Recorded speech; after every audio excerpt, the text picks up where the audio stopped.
I wasn't originally going to do this poem. First of all, thank you to Jen Ganal and Janine Klein and all of the Litquake staff. This is just a tremendous honor to be here, tremendous honor to read with all these very, very talented poets today. It's a big thrill for me.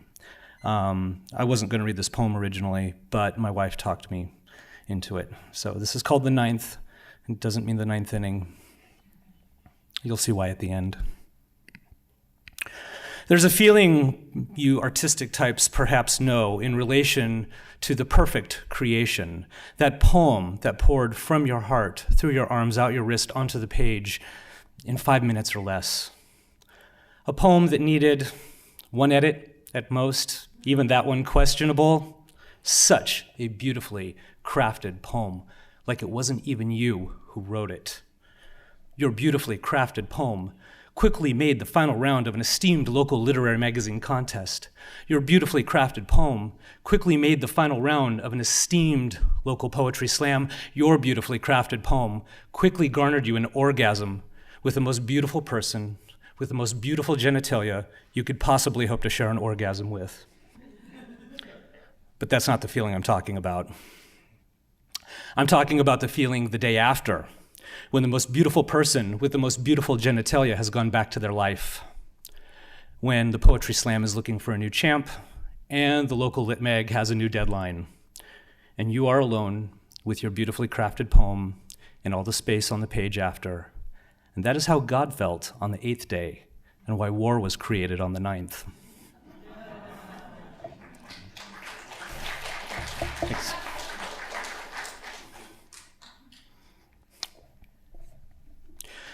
This poem I dedicate to my teacher, my great teacher, David Meltzer. This is called Rabbinical Rant 168.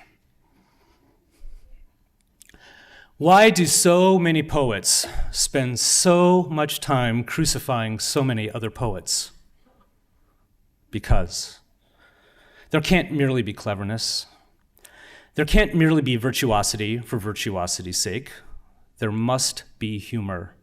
And humor means someone's going to get hurt. There must be humor, or we will be dragging the corpse of academia around with us forever. And perhaps that's why we perpetuate this game as business of usual. What is the passing of the moment but an interlude between all of these lyrical preludes where all we're really hoping to do is break out our galleries of agit porn? Wasn't it romantic, remembering our individual points in the high points of a history that pointed towards a source we all came here to search for, an Easter egg hunt for common consciousness by poets who just so happened to be the first lawyers, poets who just so happened to be the first tag artists, poets who just so happened to be the first clergy in an Eden of their making. But if you want prayer, you must take the Hajj of your life into the big theater for hymnals and chants of the interior body. Some poets just don't have what it takes to love Lilith, though she's there for us all. Don't complain she's a hard bitch. She's the medicine you need. This brother with his baby girl on the train wants so badly to be loved by the young teen dreamers all dolled up for the season. But the baby girl squirms. She's breaking his cool down in front of the hotties, a man unbabed by his baby. And 'tain't the first time this train has gone down the path of the secular hand. Nah, some poets just don't know Lil. But you don't have to bawl her to love her. Break it down like you mean it, brother. After all, isn't sex just another form of prayer, reminding us how close we lounge to the reptiles in the big theater? And after all that is said and done, there's still the moment, crying out for your attention, still crying out for your naming. And once you've engaged in this process, you'll never be asked to stop.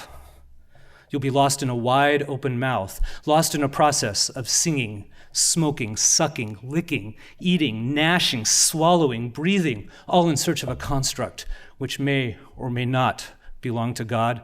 And all the while you must keep in mind somehow that this is always, always a two-way street.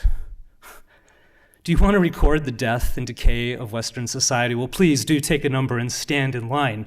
Work sets the self-analyzing monkey free. In this elegy, poet, seduce thyself, and know that the inner heaven cylinder is the place that you will see through constructs. Man, I tried to be an atheist. I tried not to believe, but ever since night came to the Mojave Redlands, the exorcism never stops. And language poetry, thy cup runneth over and spills out into the greater Los Angeles basin, with no regard for whom you may drown along the way. But the survivors will be stronger in the end, for this flood over the world is a stage, that the great curtain is a colonizer of context, beneath which the wizard is naked and horny and leering at Dorothy. But at least we have the United Auto Workers to thank for reminding us why Hegel keeps hanging around like a true jazz man, riffing the apocalypse fantastic from the brim of his felt pork pie special, all the while asking that we crucify him so that a prophecy might come true. Thank you, San Francisco.